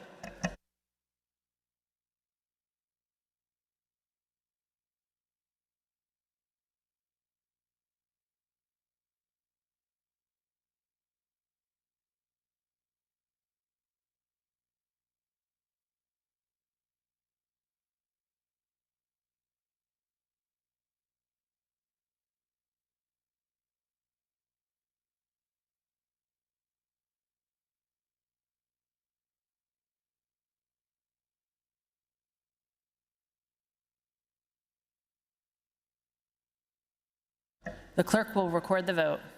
On the final passage of the bill, the yeas are 198, the nays are 4. The majority required by the Constitution having voted in the affirmative, the bill passes finally, and the clerk will present the same to the Senate for concurrence. The chair recognizes the majority leader who calls up Senate Bill 604, printers number 612 on page 3 of Supplemental Calendar B. Will the House agree to the bill? Agreed to. The clerk will read the title and a brief description of the bill. This bill authorizes the Commonwealth of Pennsylvania to join the Counseling Compact. This bill has been considered on 3 different days and agreed to. The question is, shall the bill pass finally? And on that question, the chair recognizes the gentlelady from Delaware County, Representative O'Mara. Thank you, Madam Speaker, and thank you to my colleagues. I will be brief. I really want to take a minute and thank Senator Boscola, the House leadership team for running this bill, the staff who have worked on it, and all who have supported it. This bill is heading to the governor's desk after today's vote, and I'm really proud to have been the sponsor of the House version of this bill, which will add Pennsylvania as the 39th state to the National Counseling Compact and give patients direct access to mental health care regardless of state lines. In a time where we're dealing with a mental health crisis, where suicide is one of the leading causes of death among adults and now, sadly, children, I commend this body and this General Assembly for taking action and passing legislation and passing a soon-to-be law that will have a direct positive impact on Pennsylvania residents. So thank you, Madam Speaker. I urge all of my colleagues to vote yes on Senate Bill 604 and get this bill to Governor Shapiro. Thank you. The chair thanks the gentlelady. Agreeable to the provisions of the Constitution, the yeas and nays will now be taken. Members will proceed to vote.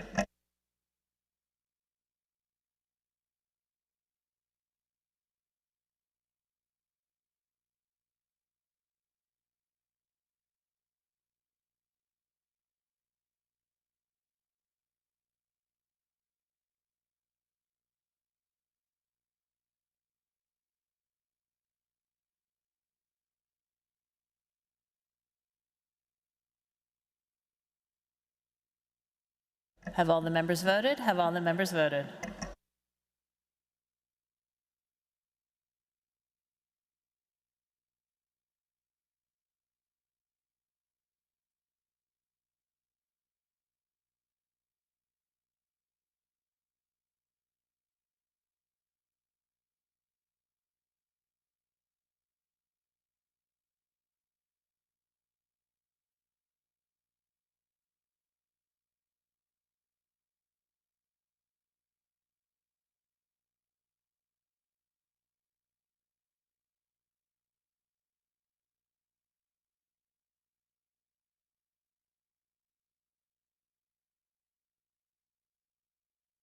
Have all the members voted? Have all the members voted? Clerk will record the vote on final passage of the bill. The yeas are 188, the nays are 14. Majority required by the Constitution. Having voted in the affirmative, the bill passes the House finally. And the clerk will return the same to the Senate with the information that the House has passed this bill without amendment.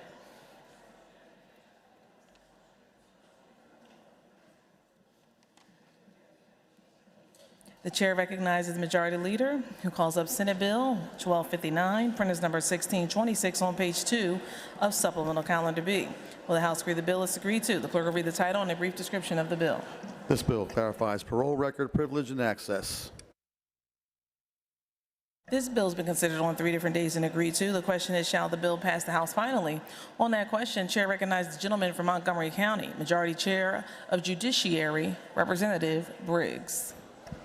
Thank you, Madam Speaker. I rise to urge the members to vote yes on Senate Bill 1259. Madam Speaker, Senate Bill 1259 amends Title 61 to provide a privilege for records of the parole board decision-making process and records or information furnished to the board by a public official or public employee. This bill codifies what has been in regulation since 1982, but also expands the information the board must share with an individual denied parole to include recommended programming, behavioral expectations, and compliance standards. Currently, all that an incarcerated person is entitled to is a brief statement regarding their denial. This bill was developed by Chair Cappelletti and Chairwoman Baker along with the parole board, and it unanimously passed the Senate. I urge a yes vote. Thank you, Madam Speaker. Chair thanks the gentleman. Agreeable to the provisions of the Constitution, the yeas and nays will now be taken. Members will proceed to vote.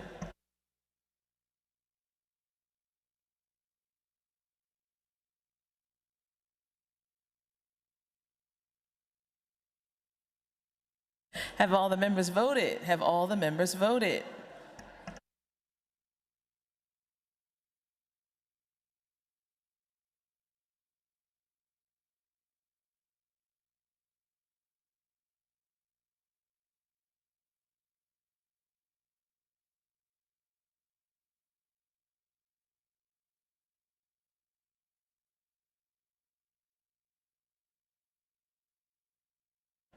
Clerk will record the vote on the final passage of the bill. The yeas are 202, the nays are 0. Majority required by the Constitution having voted in the affirmative, the bill passes the House finally, and the clerk will return the same to the Senate with the information that the House has passed the bill without amendment.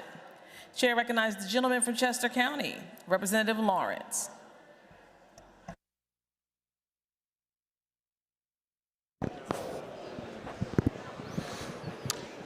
Madam Speaker, I appreciate the indulgence of my colleagues to have this moment to say that pretty much exactly at this moment, 25 years ago, my wife and I were married. Today's our 25th anniversary, so I just want to wish my wife a happy 25th anniversary. Thank you, Madam Speaker.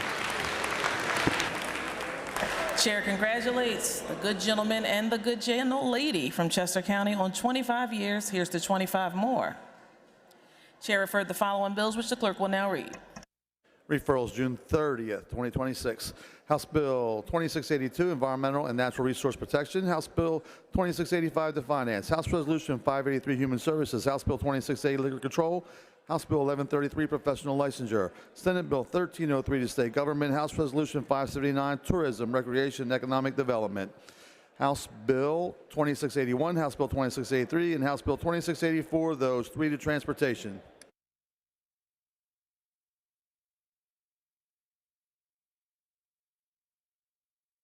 Majority Leader moves that the following bills be recommitted to the Committee on Appropriations. House Bill 1239, House Bill 2146, House Bill 2219, House Bill 2558, Senate Bill 130, Senate Bill 511, Senate Bill 971, Senate Bill 972, Senate Bill 1181, Senate Bill 1235, House Bill 733.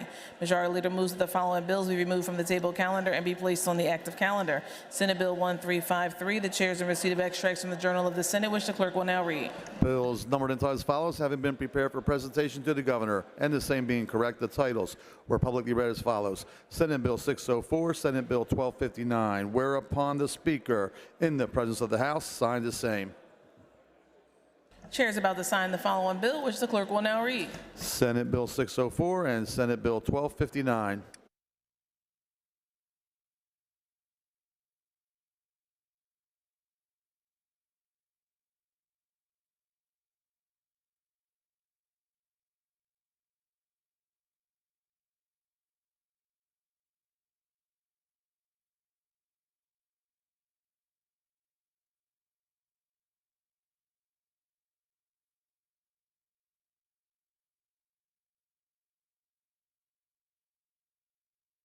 For the information of the members, there will be no further votes. The chair is in receipt of a motion by the gentleman, Representative Anderson, that the House now adjourn until Wednesday, July the 1st, 2026 at 9:30 a.m. unless sooner recalled by the Speaker.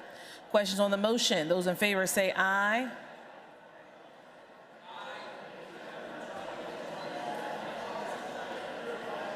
Those opposed, no. The ayes have it, and the House stands adjourned until Wednesday, July the 1st, 2026, 9:30 a.m., unless sooner recalled by the Speaker.